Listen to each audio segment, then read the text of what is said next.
अलकाचा slogan पकड जर आपण दोघे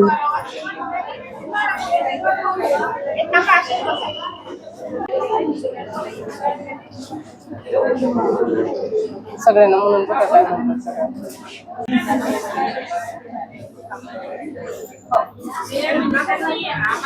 आपण 1 ऑगस्ट आपण 1 ऑगस्ट ते 7 ऑगस्ट हा जागतिक सप्ताह स्तनपान सप्ताह म्हणून आपण साजरा करतो. तर हा कशासाठी करतो, याचा उद्देश काय आहे, तर स्तनपानाचे महत्त्व समाजापर्यंत पोहोचवणे, मातांना प्रोत्साहन देणे व बाळाच्या निरोगी भविष्यासाठी जनजागृती करणे हा आहे. आज आम्ही तुमच्या समोर हिरकणी या प्रेरणादायी कथेवर स्तनपान जनजागृती नाटिका सादर करणार आहे.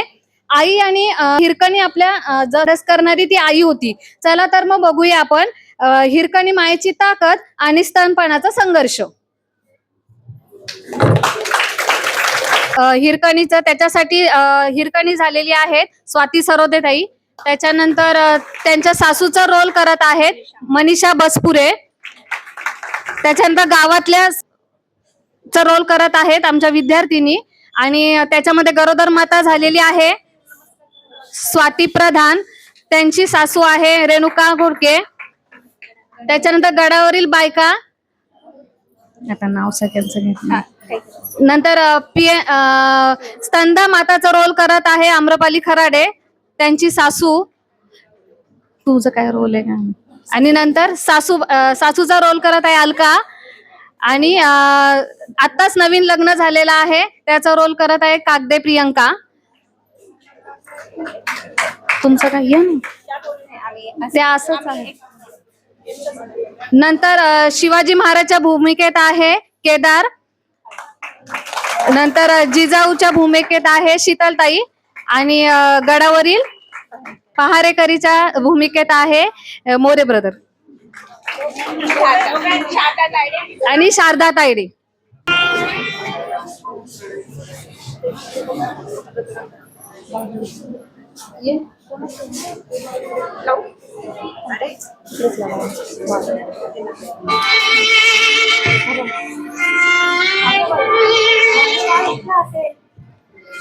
माझं बाळ उठलं असेल, रडलं असेल, मी त्याला घेते आता.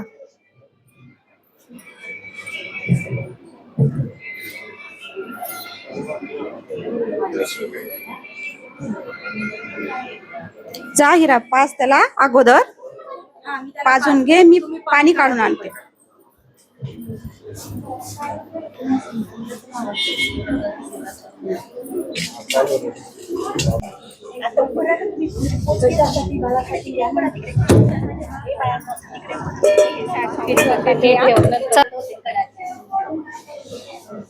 ताई साहेब, दूध घ्या बरं लवकर. बघा सांग व्हायला आली या. घराचे दरवाजे बंद झाले तर मग कशी जाणार निघाली. बाई, मला आता लसूण जावं लागेल. घराचे दरवाजे बंद देवा, दादा उघडा किंवा दार, मला जाऊ द्या की खाली. नाही ताई, आता गडाचे दरवाजे बंद करायची वेळ झाली आहे. आता महाराजांचा तसा आदेश आहे. आता सूर्योदयापूर्वी पर्यंत दरवाजे उघडणार नाहीत.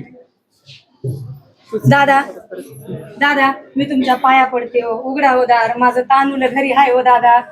मासाठी स्तनपानासाठी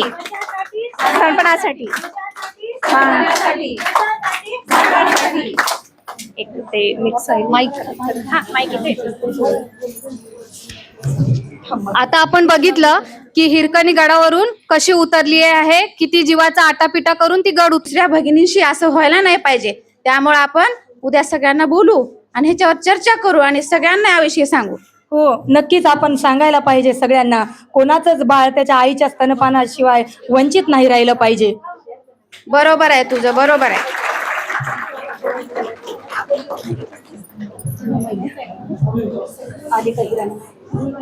आली का हिरा? काय झालं हिरा सोबत काल? आली आली, बरं झालं तुम्ही आला. अगं मी येणारच होते तुमच्याकडं. या, बसा बसा.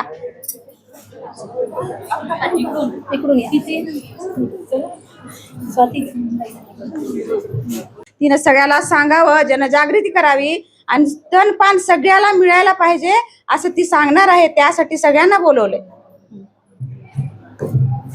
पण ताई माझं तर बाळाला यायला अजून किती वेळ आहे? अजून बाळात पण एवढं लांब आहे, घरी इतकं काम पडलंय, तरी पण मला काहून बोलवलं बरं? घरी किती मोठं काम पडलंय, बाळाला यायला वेळ आहे अजून. हो ताई, तुझं बरोबर आहे, पण तू आता गरोदर आहे. तुझ्या डिलेव्हरीला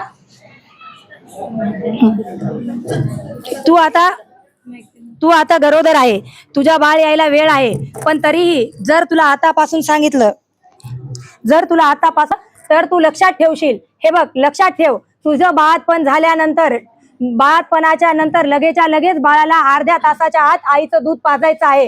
कारण बाळासाठी ते पहिलं लसीकरण असते. त्याच्यामध्ये बाळाला रोग प्रतिकारक शक्ती असते त्या आईच्या दुधामध्ये. त्याच्यामुळे सगळ्यांनी लक्षात ठेवायचं की बाळाला डिलेव्हरी झाल्यानंतर, बाळातपण झाल्यानंतर अर्ध्या तासाच्या आत आईचं दूध, पहिलं दूध हे पाजायचंच आहे.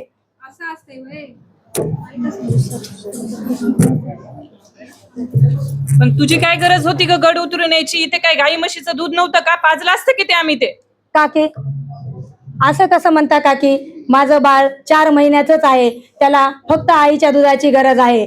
त्याला आईच्या दुधाशिवाय मध, पाणी असं काही द्यायचं नाही. बाळाला 6 महिन्यापर्यंत फक्त आणि फक्त आईचं दूधच द्यायचं आहे. हे सगळ्यांनी लक्षात ठेवायला पाहिजे. खाता पण येत नाही, मग आईच्या फक्त दुधावरती त्याचं पोट भरणार आहे का? तर दुधाची गरज ही बाळाला कमीत कमी 2 वर्ष आणि तिथून पुढे जर ते बाळ पित असेल किंवा आईला दूध येत असेल तर देऊ शकता. पण खरं तर ना,